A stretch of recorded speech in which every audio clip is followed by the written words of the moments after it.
NEET தேர்வுக்கு எதிராக திராவிடர் கழகத்தின் சார்பில் ஏற்பாடு செய்த பரப்புரைக்கு தமிழ்நாடு அரசு தடை விதித்திருப்பதை நாங்கள் வன்மையாக கண்டிக்கின்றோம். நீட் தேர்வு எதிர்ப்பு என்பது தமிழ்நாட்டு மக்களுடைய கொள்கை முழக்கமாக இருக்கிறது. நீட் தேர்வை ஆதரித்து தமிழ்நாட்டில் எந்த ஒரு அரசியல் இயக்கமும் பேச முடியாத நிலைதான் இருக்கிறது. அந்த அளவுக்கு மக்கள் கோரிக்கையாக இது மாறி இப்பொழுது இந்தியா முழுக்க முதன்மை கோரிக்கையாகவும் உருமாறிக் கொண்டிருக்கிறது. இந்த நிலையில ஆளுங்கட்சியான தமிழக வெற்றி கழகமும் இந்த கோரிக்கையை ஆதரிக்கிறோம் என்று சொல்லியிருக்கக்கூடிய நிலையில திராவிடர் கழகம் ஜனநாயக வழியில், அமைதி வழியில், முறையான அனுமதியோடு நடத்தவிருந்த அந்த நீட் எதிர்ப்பு பேரணிக்கு, அணிவகுப்புக்கு தமிழ்நாடு அரசு தடை விதித்திருப்பதை நாங்கள் வன்மையாக கண்டிக்கின்றோம். இது ஏற்கத்தக்கது அல்ல. ஒருபுறம் பெரியாரை தங்களுடைய கொள்கை தலைவர் என்கிறார்கள், இன்னொரு புறம் பெரியார் திடலை சுற்றிலும் காவல்துறையை குவித்து ஒரு அச்சுறுத்தலை ஏற்படுத்துகிறார்கள். திராவிட கழகத்தினர் ஒன்றும் பயங்கரவாதிகள் அல்ல, தீவிரவாதிகள் அல்ல. அவர்கள் ஜனநாயக வழியிலே தொடர்ச்சியாக தங்களுடைய நடவடிக்கைகளை, போராட்டங்களை, எதிர்ப்புகளை வெளிப்படுத்தி வருகிறார்கள். இந்த நிலையில தமிழ்நாட்டு மக்களுடைய உணர்வுபூர்வமான ஒரு விவகாரத்தை மையமாக வைத்து அவர்கள் சார்பில் நடத்தவிருந்த நீட் எதிர்ப்பு பேரணியை தடுத்திருப்பதன் மூலமாக ஆளுங்கட்சி தமிழக வெற்றி கழகமும் முதல்வரும் என்ன செய்தியை தமிழ்நாட்டுக்கு சொல்ல வருகிறார்கள் என்பதை கேட்க விரும்புகின்றோம். அதாவது எல்லோருக்கும் நல்லவர்கள் என்ற அரசியலை இவர்கள் கையில் எடுக்கிறார்களா? ஒரு பக்கம் நீட்டை எதிர்க்கிறோம் என்று சொல்கிறார்கள், இன்னொரு பக்கம் நீட்டுக்கு எதிரான போராட்டங்களை, பேரணிகளை அனுமதி மறுத்து தடுக்கிறார் என்று சொன்னால் யாரை திருப்திப்படுத்த இத்தகைய வேலைகளை செய்கிறார் என்பதை நாங்கள் கேட்க வருகின்றோம். அதே போன்று நம்முடைய தமிழ்நாடு முதலமைச்சர் அவர்கள் கர்நாடகாவுக்கு சென்று மேகதாது விஷயமாக பேசவிருப்பதாக அறிவிப்புகள் வெளியிடப்பட்டது. ஆனால் இன்றைய தினம் கர்நாடகாவுடைய முதல்வர் அங்குள்ள சட்டம் ஒழுங்கை காரணம் காட்டி அங்கு வருவதை தவிர்க்குமாறு வேண்டுகோள் விடுத்திருக்கிறார். இதுவே நமக்கு ஒரு அசிங்கம். இது தமிழ்நாட்டுக்கு ஏற்பட்ட ஒரு அசிங்கம். காவிரிக்காக இதற்கு முன்பாக காவிரி நீரை பெறுவது தொடர்பாக எம்ஜிஆர் உள்ளிட்டோர் முதலமைச்சராக இருந்தபோது சென்றிருக்கிறார்கள். இது மேகதாது அணை தொடர்பான பிரச்சனை. உச்ச நீதிமன்றம் தீர்ப்பளித்து அரசாங்கத்திலே மத்திய அரசுடைய, ஒன்றிய அரசுடைய அரசிதழிலும் வெளியிட்ட பிறகு அந்த விவகாரத்திற்காக அவர் பேச்சுவார்த்தைக்கு கர்நாடகா செல்கிறோம் என்று சொன்னதே தவறு.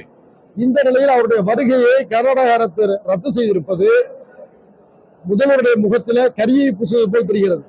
இதை முதல்வருக்கு ஏற்பட்ட இடுக்காக கருதவில்லை, தமிழ்நாட்டுக்கு ஏற்பட்ட இடுக்காக கருதுகிறோம். இதற்கு காரணம் தாவக அரசு, முதல்வரும் என்பதுதான் வேதனையான உண்மை.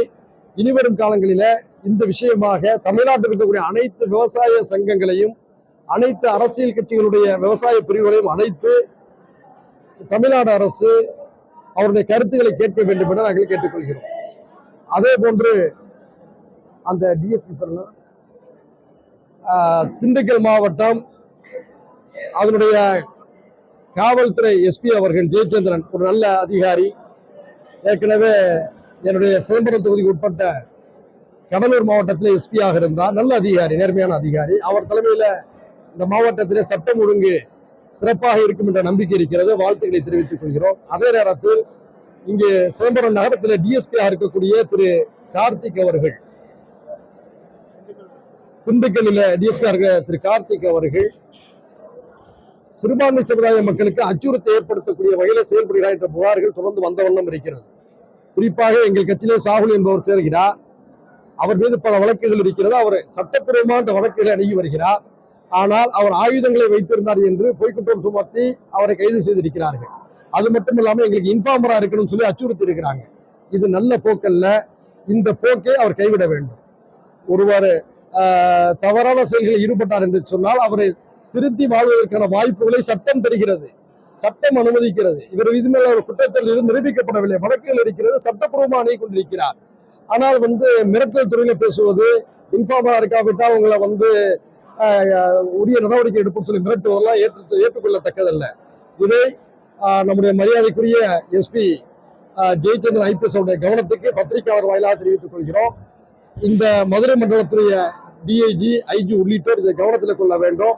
தொடர்ந்து திண்டுக்கல்லில் சிறுபான்மை மக்களுக்கு எதிராக அல்ல ஜனநாயக சக்திகளுக்கு எதிராக டிஎஸ்பி கார்த்திக் அவர் செயல்பட்டால் வருகின்ற சட்டமன்ற கூட்டத்தொடரில் இதை நான் சட்டமன்றத்திலே பகிரங்கமாக எழுப்புவேன். சிறுபான்மை சமுதாயத்தைச் சேர்ந்தவர்கள் ஜனநாயக பாதைக்கு வரக்கூடாதா? அந்த இளைஞர்கள் அரசியல் பாதையை ஏற்று செயல்படக்கூடாதா? அப்படி அவர்கள் அரசியல் பாதை ஏற்று வருவதாக இருந்தால் காவல்துறை அதை தடுக்குமா? இந்த கேள்வியை சட்டமன்றத்தில் எழுப்பினால் தமிழ்நாடு முழுக்க எதிரொலிக்கும். எனவே இந்த தவறை செய்யக்கூடாது. உளவுத்துறை அதிகாரிகளும் இந்த விஷயத்தில் தெளிவான முறையில் வழிகாட்ட வேண்டும். ஒருவர் குற்றவாளி தொடர்ந்து குற்றங்களை செய்து கொண்டிருந்தால் அவர்கள் சட்டப்படி வழக்கு தொடுங்கள். திரும்பி வாழ வேண்டும் என்று ஒரு முயற்சி செய்கிறார். ஜனநாயக அடிப்படையில் பொது வாழ்வுக்கு வர வேண்டும் என்று விரும்புகிறார். தன்னுடைய கடந்த வழக்குகளை சட்டப்பூர்வமாக அணுக வேண்டும் என்று நினைக்கிறார்.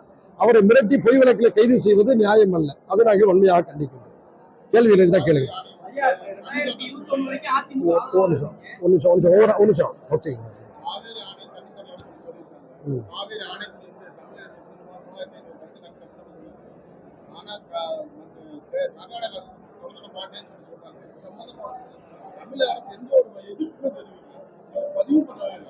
அதாவது ஏற்கனவே இந்த முதலமைச்சர் பேசாத முதலமைச்சராக இருக்கிறார், மேடையில மட்டுமே பேசக்கூடிய முதலமைச்சராக இருக்கிறார் விமர்சனம் வந்துகிட்டு இருக்கு. அப்போ கர்நாடக விஷயத்துல காவிரி மேலாண்மை ஆணையமே உத்தரவிட்டும் கூட தமிழ்நாட்டுக்கான நியாயமாக தரக்கூடிய தண்ணீரை தர மறுக்கிறார் என்று சொன்னா இந்த நேரத்தில் முதல்வர் வாய் திறக்க வேண்டுமா இல்லையா? நம்முடைய உணர்வுகளை வெளிப்படுத்த வேண்டுமா இல்லையா? எனவே உச்சநீதிமன்றத்துடைய தீர்ப்பை அவமதிக்கும் வகையில் தான் கர்நாடகத்திய அரசும் கர்நாடக முதல்வரும் செயல்படுகிறார்கள். எனவே உச்சநீதிமன்ற அவமதிப்பு வழக்கை உடனடியாக தமிழ்நாடு அரசு தொடர வேண்டும் என்று நாங்கள் வலியுறுத்தி கேட்டுக்கொள்கிறோம்.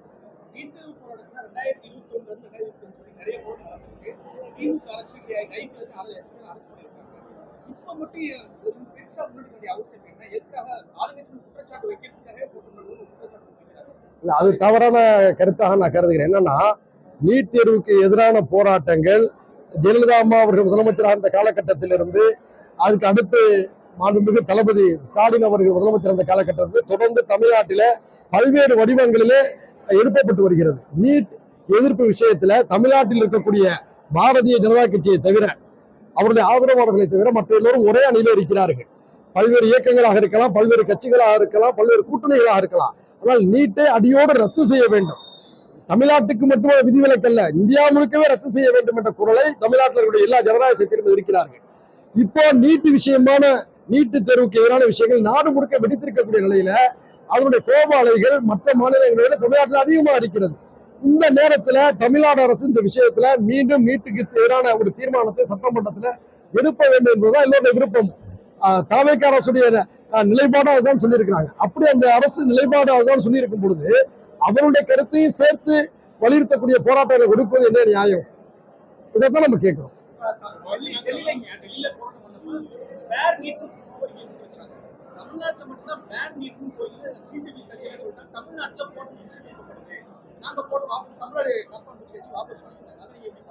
அதாவது சார், தமிழ்நாட்டு மக்களும் கேரள மக்களும் அரசியல் ரீதியாக ஒரு தெளிவுத்தன்மை கொண்ட மக்கள். ஆனா வட இந்தியாவில் அத்தகைய தெளிவுத்தன்மை இல்லை. வட இந்தியாவில் நீட் தேர்வு குளறுபடிகளுக்கு எதிராகத்தான் டெல்லியில போராடினாங்க. அந்த செய்தி மட்டும் தான் அரசியலாக்கப்பட்டிருக்கிறது, அரசியல் விழிப்புணர்ச்சியாக்கப்பட்டிருக்கிறது. நீட் தேர்வு என்பதே ஒரு மோசடி, நீட் தேர்வு என்பதே அடிநிலை மக்களுக்கு எதிரானது என்ற கருத்தை தமிழ்நாடு தான் வைத்திருக்கிறது. தமிழ்நாட்டுடைய அந்த கருத்தை தான் கர்நாடகாவில் பிறகு பேச ஆரம்பிச்சிட்டாங்க, மகாராஷ்டிராவில் பேச ஆரம்பிச்சிட்டாங்க, இப்போ ராஜஸ்தான்லையும் பேச ஆரம்பிச்சிட்டாங்க. இந்த கருத்து நீட் தேர்வு என்பதே ஆபத்தானது, இது அடிநிலை மக்களுக்கு எதிரானது, ஜனநாயக விரோதமானது என்பதை தமிழ்நாட்டிலும் கேரளாவில் இருக்கக்கூடிய விழிப்புணர்வு அளவுக்கு வடநாட்டில் இல்லாம போயிடுச்சு. அதனாலதான் அவங்க இன்னும் புரிதல் இல்லாம இருக்கிறாங்க. ஆனா முதல் கட்டமா நீட் குளறுபடிகளுக்கு எதிராக இவ்வளவு பேர் டெல்லியில திரண்டதே ஒரு பாராட்டத்தக்க ஒரு விஷயம். ஆனாலும் இந்த மக்களுக்கு இதை தெளிவுபடுத்த வேண்டிய கடமை நமக்கு இருக்கிறது. தொடர்ந்து பேசணும், தொடர்ந்து வாதிக்கணும்.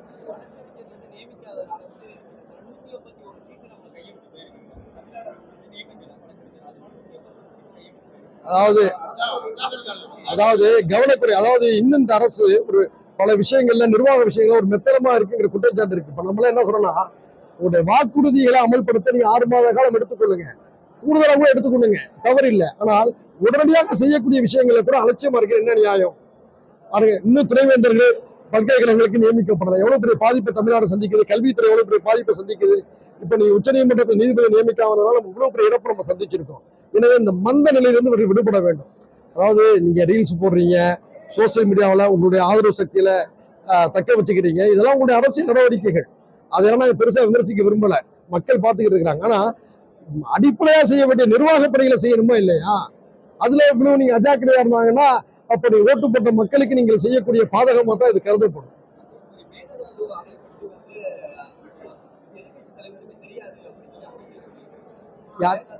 அதாவது அவர் துணை முதல்வராக இருந்தவர் திராவிட முன்னேற்ற கழகத்துக்கும் அண்ணா திராவிட முன்னேற்ற கழகத்துக்கு தான் காவிரியுடைய பிரச்சனைகளை பற்றி முழு விவரங்கள் தெரியும். ஏன்னா ரெண்டு பேரும் மாறி மாறி தமிழ்நாட்டை ஆட்சி செஞ்சிருக்காங்க, புள்ளி விவரங்களும் தெரியும். இன்னைக்கு நீங்க திடீர்னு ஆட்சிக்கு வந்துட்டு இத்தனை ஆண்டு காலம் ஆட்சியில் இருந்த அந்த கட்சிகளுக்கு எதுவுமே தெரியாதுன்னு சொன்னீங்கன்னா உங்களுக்கு தான் உங்களுக்கு எதுவுமே தெரியல. அதனாலதான் நீங்க மேகதாது விஷயத்துல உச்சநீதிமன்றத்துடைய தீர்ப்பு என்ன இருக்குங்கிறத பார்க்காம அங்க பேச்சுவார்த்தை போறோம்னு சொன்னீங்க. நீங்க போறோம்னு சொன்னீங்க, அவங்க வரவேணான்ட்டாங்க. அப்ப உங்களுடைய தவறு பெரிய உங்கள்கிட்ட இருக்கு, உங்களுக்கு தான் எதுவுமே தெரியும்னு அர்த்தம். என்ன லேபிள்?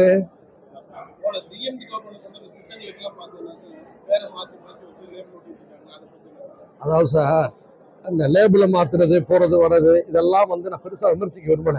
அந்த திட்டத்தை ஒழிக்காம இருக்காங்களே, அதுவே பாராட்டத்துக்கு நான் சொல்ல வரேன். என்னது கொஞ்சம்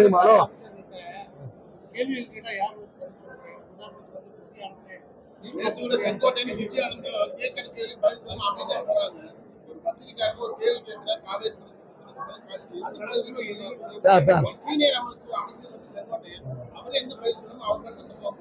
அவங்களை பேச விடாமல் தடுக்கக்கூடிய சக்தி எது என்ற கேள்வியை நாங்கள் எழுப்புறோம்.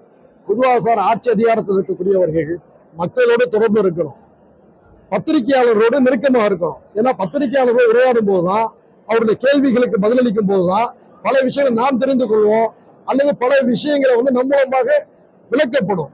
முதல்வர் எவ்வளியோ அவ்வளியோ தான் அமைச்சர் இருக்கிறான்னு நான் கருதுனேன். முதல்வர் பத்திரிகையாளர் சந்திக்கிறாரா? நம்முடைய இந்தியாவுடைய பிரதமர் 13 வருஷத்தை தாண்டிட்டு ஒருத்தர் பத்திரிகையாளர் சந்திச்சிருக்காரா? இதுவரை இந்தியாவுடைய எந்த பிரதமரும் இப்படி நடந்து கொண்டதில்லை. முதல் முறையாக இந்தியாவிலே நம்முடைய தமிழ்நாட்டை தான் நம்முடைய முதலமைச்சர் பத்திரிகையாளர்களை சந்திக்க தயங்கிறார். அதனாலேயே நம்ம தெரியல, மற்ற அமைச்சர்கள் கூட அதே மனநிலையை வெளிப்படுத்துறாங்க போல இருக்கு. முதல்வர் மரியாதைக்குரிய மாண்புமிகு ஜோசப் விஜய் அவர்கள் பத்திரிகையாளர்களை சந்திக்கட்டும். அதாவது மேடையில சிறப்பா பேசுறீங்க, ஒரு புதிய அரசியல்வாதி மாதிரி உங்களுக்கு தெரியல, ஒரு நீண்ட காலம் அனுபவம் பெற்ற ஒரு அரசியல்வாதி மாதிரி தான் மேடையில பேசுறீங்க. சட்டமன்றத்தில் நல்லதுமா உங்களுடைய உரையெல்லாம் சொன்னீங்க, ஆக்ஷன்லாம் பண்ணி காமிச்சீங்க. இப்படிதான் செய்யக்கூடிய நீங்க பத்திரிகையாளர்களுக்கு முன்போ அவர்களோடு உரையாடினாங்கன்னு சொன்னா பல்வேறு ஐயங்களுக்கு தெளிவு கிடைக்கும். நாமளும் கூட அவரை பத்தி தவறான புரிதல் ஏதாவது இருக்குன்னா அந்த தவறான புரிதலை கூட மாற்றிக்கொள்ளலாம் இல்லையா? அதனால அமைச்சர்களும் முதலமைச்சரும் பத்திரிகையாளர்கள் சந்திக்கணும், பேசணும்.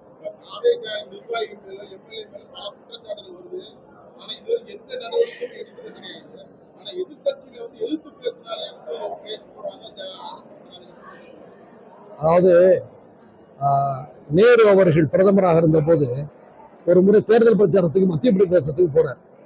மத்திய பிரதேசத்துக்கு அவர் போகும்போது அந்த மேடையில ஏறும்போது அங்க சொல்றாங்க, நீங்க வேட்பாளரை ஒரு ஆளை நிறுத்திருக்கீங்க காங்கிரஸ் கட்சியின் சார்பாக, அந்த வேட்பாளர் மீது இவ்வளவு குற்றங்கள் இருக்குன்னு சொன்ன உடனே மேடையில ஏறி நேரு அவர்கள் இவர் மீது குற்றங்கள் வந்திருக்கக்கூடிய நிலையில இவருக்கு ஆதரவா நான் பிரச்சாரம் செய்ய மாட்டேன்னு மேடையை விட்டு இறங்கி போனார். அது நேரு பின்பற்றக்கூடிய ஜனநாயகம். அந்த ஜனநாயகத்தில இன்றைய முதலமைச்சருக்கும் அமைச்சர்களுக்கும் அந்த கூட்டணியுடைய காங்கிரஸ் கட்சியினர் தெளிவுபடுத்த வேண்டும். கூட்டணி கட்சியினர் இதெல்லாம் தெளிவுபடுத்தணும். காரணம் என்னன்னு சொன்னோம்னா, சொந்த கட்சிக்காரவங்க தவறு செய்தாலும் சரி, எதிர்கட்சிக்காரங்க தவறு செய்தாலும் சரி, உரிய வகையில நடவடிக்கை எடுத்தாங்கன்னா மக்கள்கிட்ட பாராட்டு பெறுவாங்க. சொந்த கட்சியினர் செய்யக்கூடிய தவறுகளை தட்டி கழிச்சுட்டு எதிர்கட்சியினர் மீது மட்டுமே அவங்க நடவடிக்கை எடுத்தாங்கன்னு சொன்னா மக்கள் முன்னால் கடுமையான விமர்சனத்துக்கு உள்ளாகுவாங்க. ஆட்சிக்கு 3 மாசம் தான் ஆகுது, ஒரு 6 மாசம் மக்கள் பார்ப்பாங்க. அதன் பிறகு மக்களை கடுமையாக விமர்சிக்க ஆரம்பிச்சிருவாங்க. அந்த விமர்சனங்களுக்கு முன்பாக உங்களை சரி செய்து கொள்ளுங்கன்னு நம்ம சொல்றோம். அதாவது நாங்க உங்களை விமர்சிக்கணும், குற்ற சுமத்துங்கிற நோக்கம் அல்ல, உங்களை சரி செய்து கொண்டா உங்களுக்கு நல்லது, நாட்டுக்கு நல்லதுன்னு நம்ம சொல்ல வர்றோம்.